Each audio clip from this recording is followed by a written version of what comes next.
What's going on, guys? Welcome back to the Contractor Secrets Podcast. Today, I sit with a special guest and good friend, Mike Sutton of Kind Home Solutions in Colorado. Mike has joined us last year, and coming back this year, we talk a little bit about the paint shortage and how he's adjusting in his painting business, where he paints 30 houses a week. Mike is an awesome example of a leader in our industry, and I think it is going to benefit you to listen to this interview with him as he shares some of his secrets and how he utilizes company culture to grow his business. The Contractor Secrets Podcast starts right now. The big question you need to ask yourself every day is, do I own a job or do I own a business? And unfortunately, the majority of contractors out there own a job. That's right, they're a slave to their own business. But the other side of the fence is so much greener, it's so much better, and that's when you're finally fully in control of your destiny, your freedom, your time. And that's what Contractor Secrets is about. It's about taking back our time, building a business with systems, standards, values, procedures, putting yourself in the driver's seat. And that's what it's about. So I'm excited. I'm happy to have you here. Let's dive into the Contractor Secrets Podcast.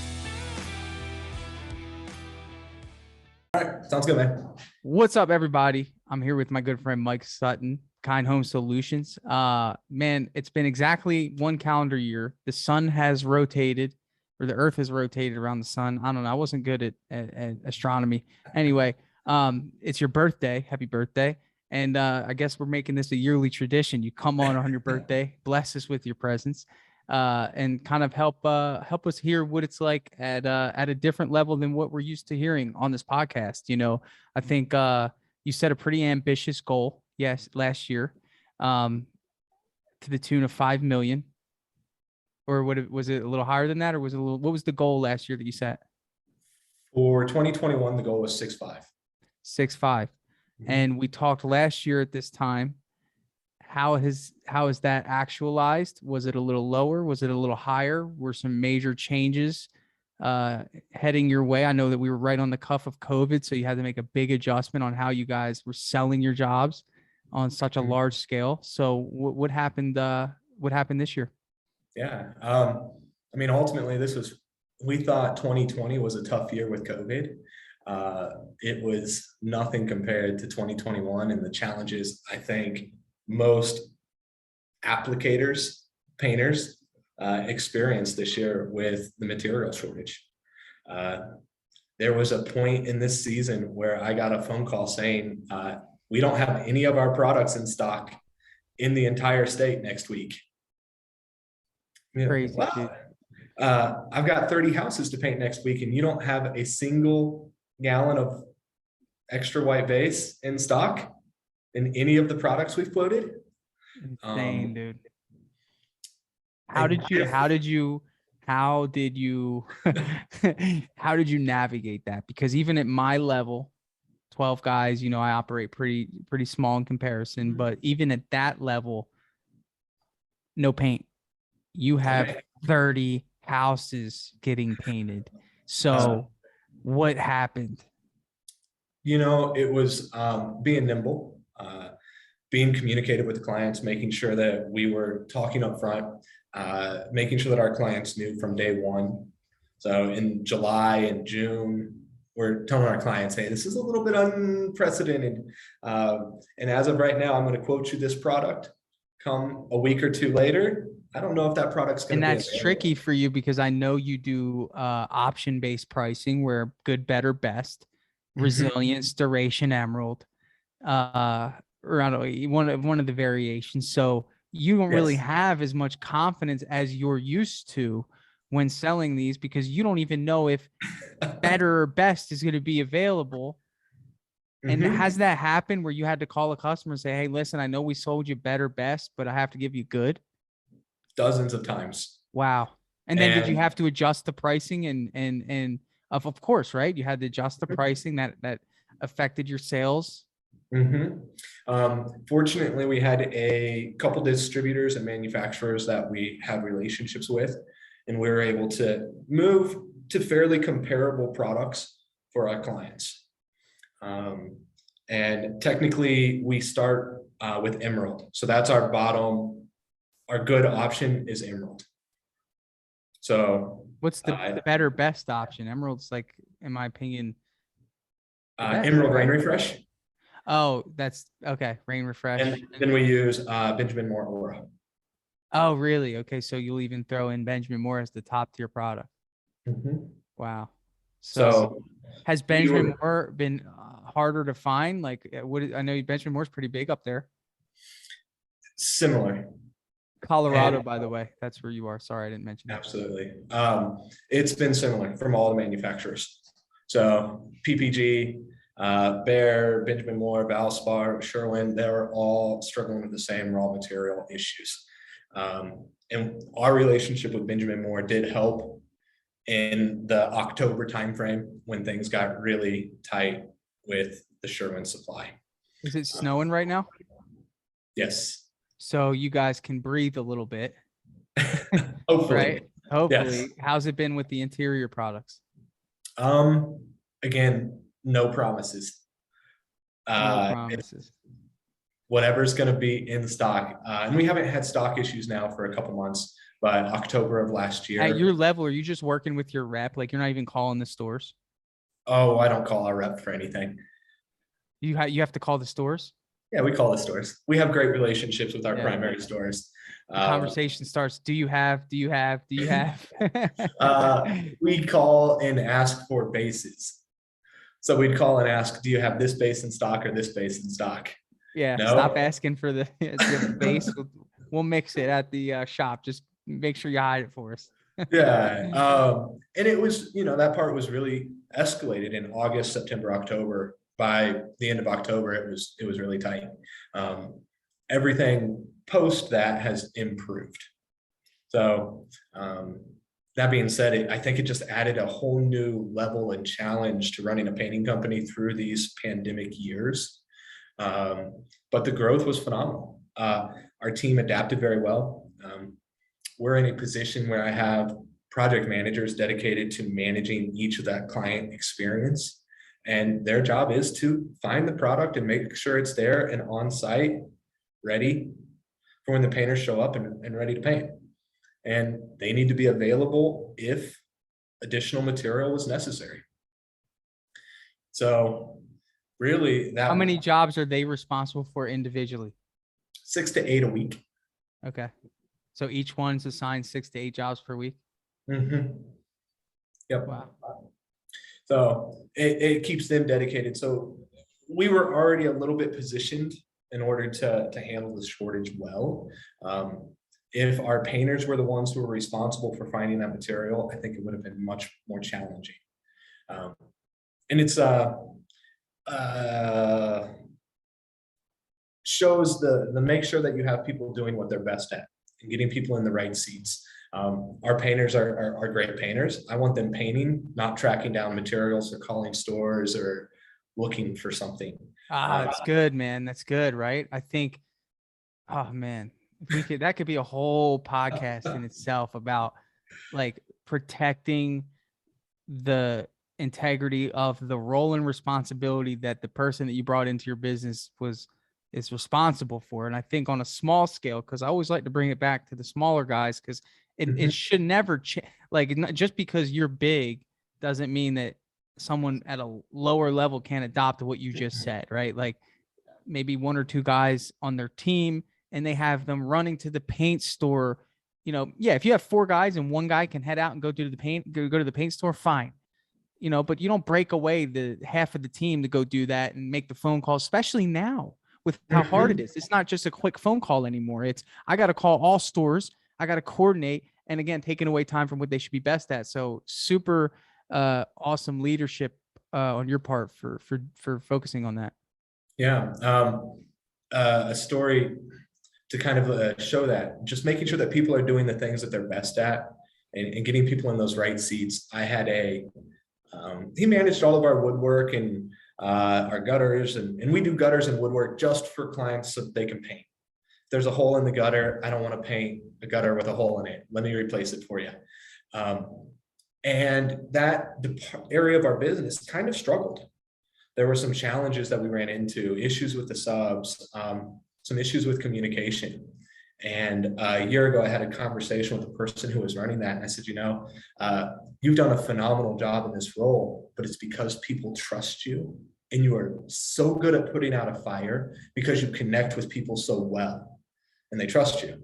I moved him to a sales position in our company, and he did $800,000 in sales in 4 months. Wow. So wait, he was the guy who installed the gutters? He managed that team. Managed that team. Okay, I see. Mhm. And then you saw how he managed the team and recognized, okay, this guy understands what it takes to make people happy. And it doesn't necessarily have to have sales experience to be a salesperson. You just got to be a person. Yep. That's So good. it's digging in and really looking at the people you have around you and finding what their God-given gifts were and making sure that they're doing them. And the person who I put in his role, he's a craftsman at heart. His attention to detail is uncanny. It was the most seamless part of our business last year, was an area that before we struggled. So it's just making sure that you have those people working in the right spots for you with what they're really, really good at. And same thing, And I think, I think even as an owner, you've got to know what you're really good at. Like, you can't just assume that because you're the owner, you've got to do everything. You've got to really be self-aware and say, you know what?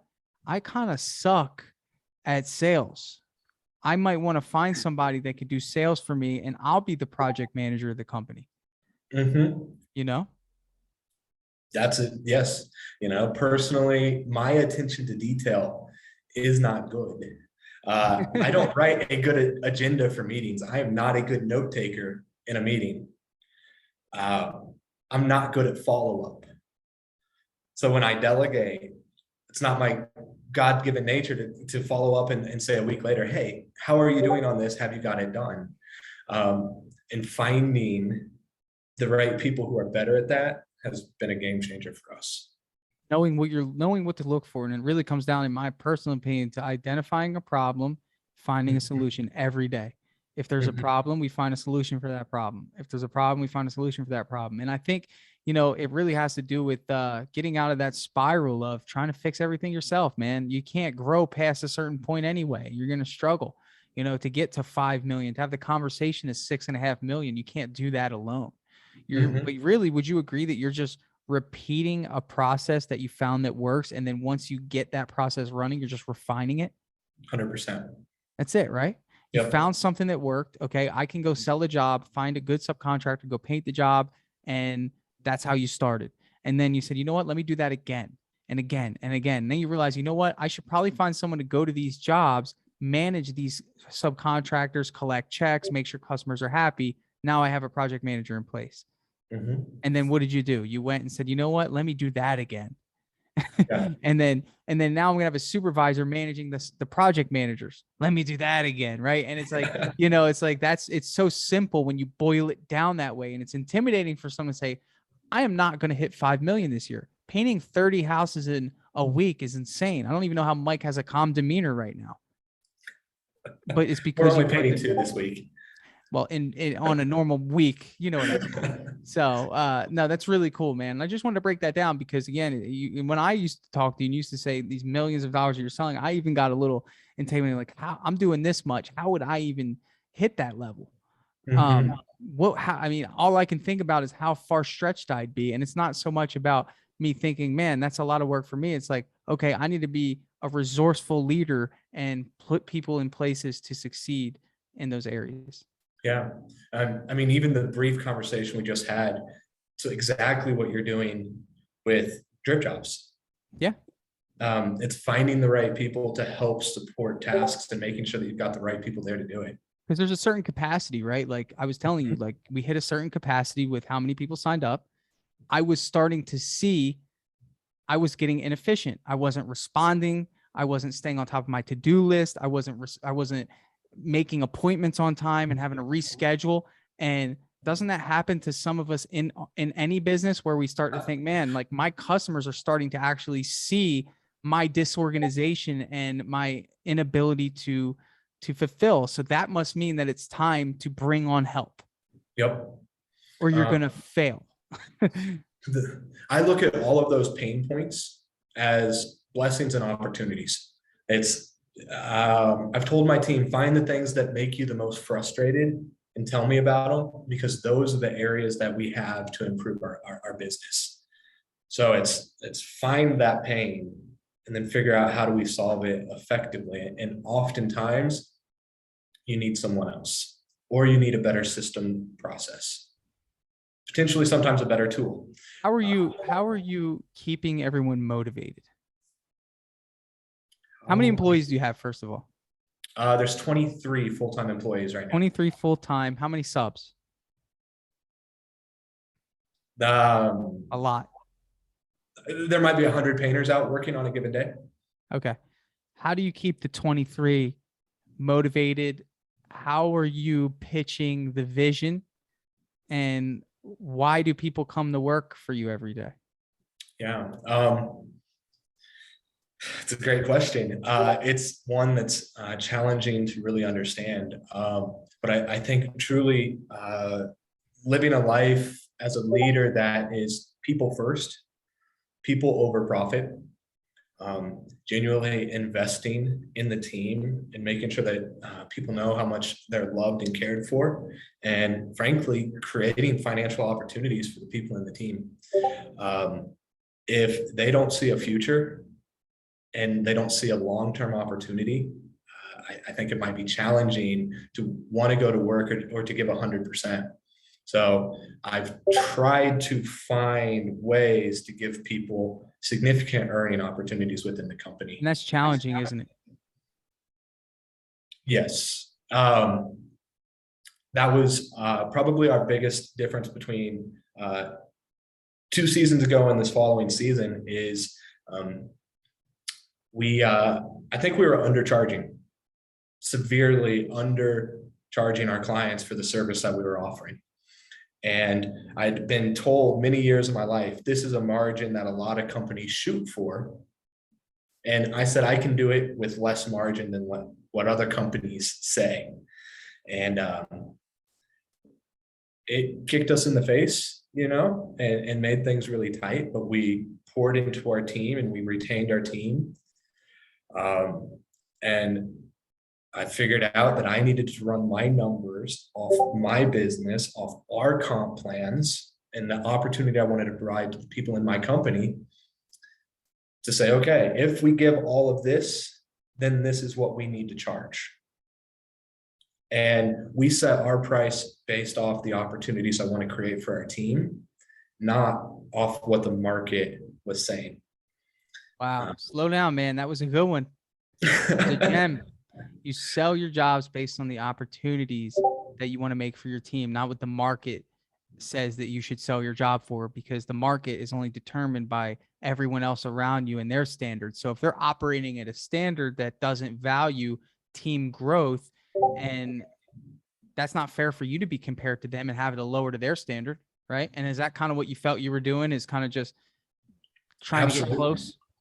Yeah. And when I told the team we were going to raise our prices 30%, I had salespeople come to me and say, well, fine, I just won't sell any jobs. Wow. Oh, okay. Okay. That's interesting. And how did you respond to that? We'll see. Okay. Let's see how it goes. Yeah. Will you give it a shot for me?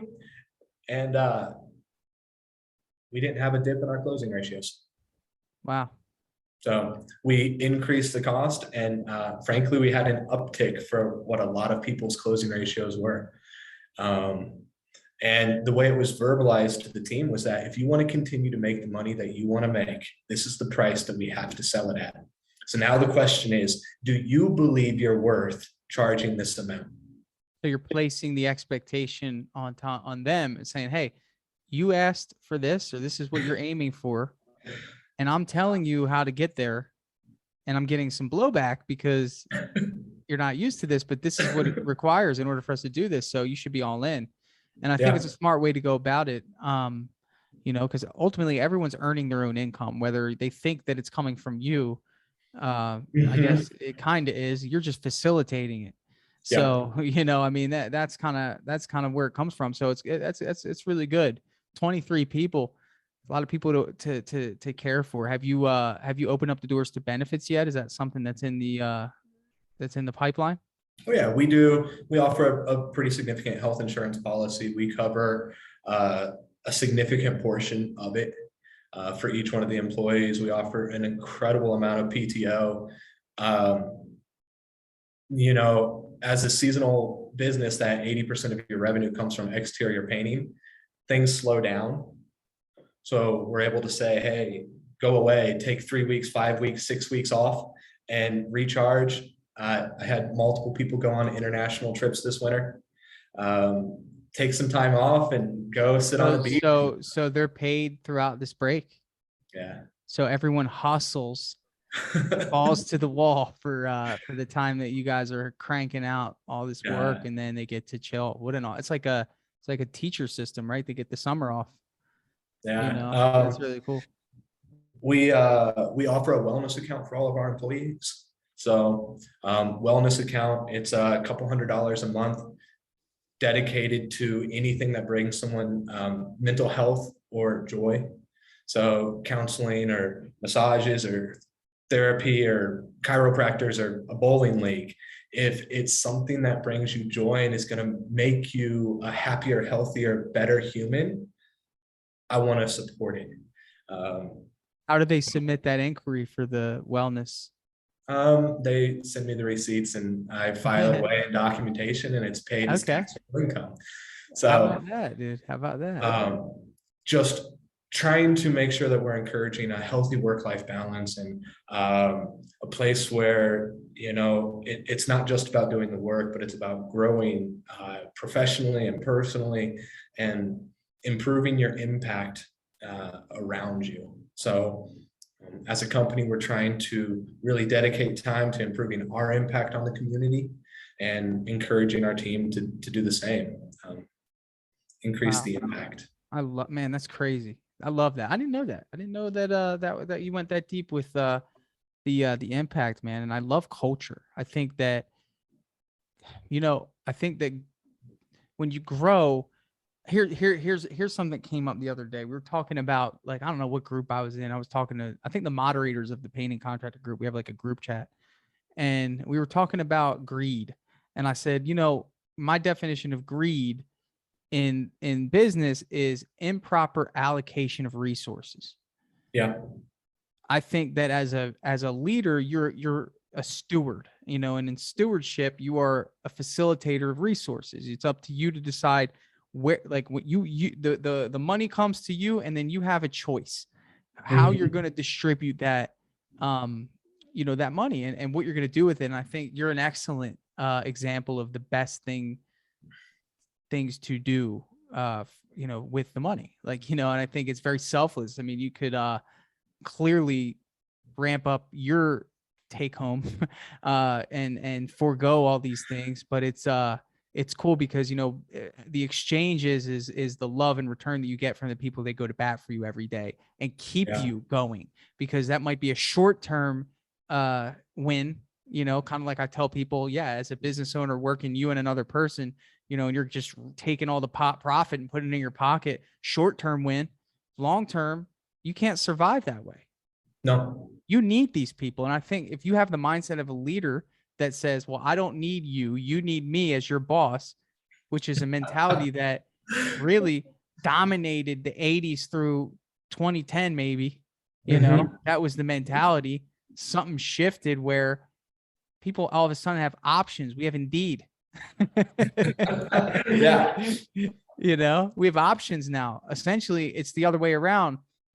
I believe that what you're doing is you're making a really tough case for someone to leave. And I'm sure if they did leave, you'd let them go with love, but also you're saying, hey, I'm doing this because I want you to stay. I want you to stay. And that's cool. I respect that. Training employees is so costly. Training a new painter, it takes so much time and energy.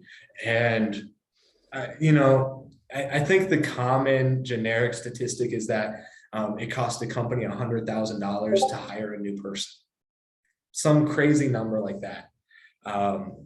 between over the time and course of resources. errors and time and yeah, okay, I could see that, And I think that's the generic number. I might be way high. Maybe it's 40,000, but there's some absurd number that goes into training and onboarding a new person. And I don't want to dedicate our resources to training and onboarding new people. I want to dedicate them to improving the team we have. there's something here though. Like, I think for those, and again, relating it to our audience here, because not everyone's hitting those numbers. And I think some people stay in the infatuation stage too long. Do you remember what that was early on in your business where you realized like, holy crap, I'm making some serious money here? No, You don't I remember didn't that? have that. You didn't have that? Okay. Well, you know why? Because you came from a sales environment in the industry where you were already hitting a high number. Yes. Many of the people that I serve go from working from somebody to owning their own business. So now they're starting to see profit, right? Yeah. And that infatuation stage for some never ends. It's just like they can't let it go because they're so afraid that if they let it go, it won't come back. And I think if you have a team, it doesn't matter if it's one person, two person, 3, 4, 5, it doesn't matter. And if it hurts you to let them go, take a break, a week over Christmas or whatever it is, and be paid to sit and not work. If that bothers you, that's an area that you should focus on. And I think that if you have a feeling toward that, that should be where you should start. Is what am I placing my attention on? Is it the money that I'm losing or the future investment in keeping great people around me because they appreciate that? So essentially you are an investor in people. Would you agree? Can I give you that title? 100%. You're a people investor. Yeah. It's not many of you around. I was having this conversation recently, and it's not just internally, because as you know, we do subcontract out a lot of our work, and we invest in those teams equally as much as I invest inside of those. So we look at developing our subs and making sure that they've got the right equipment and that they're safe and that they're trained well, and making sure that we're really pouring into every person who's doing work for us. I think a lot of people tend to want to find the perfect sub who's already built and ready, but I look at the opportunity to help grow their businesses as one of the most rewarding things that I get to do is see a sub grow. Yeah. It fills me with a ton of joy. Yeah. And I think that's cool. You don't really hear that you're investing in the sub. Normally in some cases, it's like, okay, here's the job, do it, give us the check when you're done. And, that's kind of this consensus, but you're more of a, hey, let's talk about how we can grow together. And I help you do your job to the best of your ability, and I can sell you more jobs, Really cool. Really cool. To close out, a couple of things I want to hit on. Number one, you mentioned how important software is for your business to keep track of all of this stuff. I know you use Salesforce. I'm going to get you on Dripjobs one day. It's a little big right now. We got to tweak some things, but emphasize what it means to you to have the right system in place. Yeah. Man, this has been a crazy road. And I will say, before we had a single job or a single client or a single lead inside of our system, we had spent well over 100 hours developing our CRM and how we were going to manage those client relationships, how we're going to manage those contacts. It was the first investment that we made as a company. At this point, I have somebody on staff who I put through a certification program to help manage our CRM. I have learned so much from you over the last 3 years, Tanner, watching your automations and your commitment to automating the painting industry. And frankly, looking at what you've been doing and saying, okay, how can I do something similar with the platform that we've got? And how has that helped you in terms of, yeah, right? Like, so before, I don't know, were you automating that follow-up for your home advisor leads? Or what did that look like before for you? It was several years in the making. Yeah. Before I really got it to where it is, now. And now lead comes in and there's an automated email. They're immediately put into a drip campaign and we have constant contact. Plus the people on my team who are dedicated to calling those leads. And that was our first hire, was someone to manage leads. It wasn't a project manager. It wasn't a salesperson. It was someone to take our phones and call our leads and make sure that we had estimates for me. And then the estimates. Because at a high level, I mean, you're operating with so many moving parts. And I know you see the value in Dripjobs for the visual aspect of where they are. You have to. But it doesn't matter if you're hitting that number that you're hitting, or even if you're early on. It's like, one of my favorite things to say is build the well before you're thirsty. I think that's what you did, because you knew. You said, look, I am not going to play this game of catch up when we do hit these numbers. I'm going to get this system in place now. So when it's ready, when we know, like, we are going to be successful. So when we hit success, we're not learning the system at success level. We know the system before success and is preparing us for success, right? Yes, absolutely. And if we were to simplify the year of 2021, what were we like really dedicated to? It was automations. It was a year of Zapier and webhooks and automating our whole internal process. I hired somebody specifically to help do that. Wow. And I think it was why we were able to maintain the numbers that we did with our price increase. Wow. How do you feel like the customers, from your perspective? I know the answer to this, but I want to hear your perspective. How do you feel the customers generally respond to automated communication from contractors? I think they appreciate it. I think it's appreciated. I think it's valued. I think it improves or increases their what they think about us. I think it's surprising. Yeah. Do you think it's surprising? Because I've learned that it doesn't matter if we're painters, roofers, if we are gardeners or lawn care people, or we're tree care companies or hardscapers, or if we do drywall, people see contractors as all the same. Would you agree?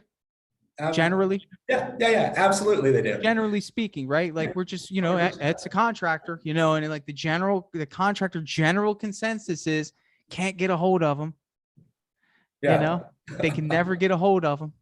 So when a contractor like you or anyone using Dripjobs comes in with an automation, it's kind of surprising. It's like, okay, I can work with this. This is neat. I don't have to chase them down, right? Naturally, human instinct, people want to be wanted. They have this desire to be sought after. Everyone wants to be courted. And I don't care what anyone believes, a client, they want someone to win their business. They want to be desired. And we just happen to want them more than the next sometimes. And we make them feel that love organically and naturally. Yeah. Through sometimes the use of automation. Sometimes through automations. But it's organic and natural when we show up to the door, though, isn't it? We're not gonna robot them there. But no, it's important because, like, and again, I always compare it to this. We are selling a service, yes, but people are buying something. Just like they buy things in other areas. You see how everyone else in the big sectors like e-commerce and, all that the way that they're doing it is very similar to what we're just trying to do with this sector. It's just way behind. You buy something on Amazon, you get a confirmation right away. You get a notification when that thing delivers to your door. You're not mad at Amazon for doing that. You're actually like, oh, my package is here. So it's like, if you're leaving these gaps in between the time somebody calls you for an estimate all the way into the time you show up to the door, there's no confirmation or text message or email. All that leaves people to believe is uncertainty. They don't feel wanted, just like you said, right? They feel kind of like, all right, well, I hope they show up. That those very, very simple things of a text message coming out saying, our estimate's still scheduled for tomorrow. I look forward to meeting with you. Very simple. Exactly. But it means so much to them.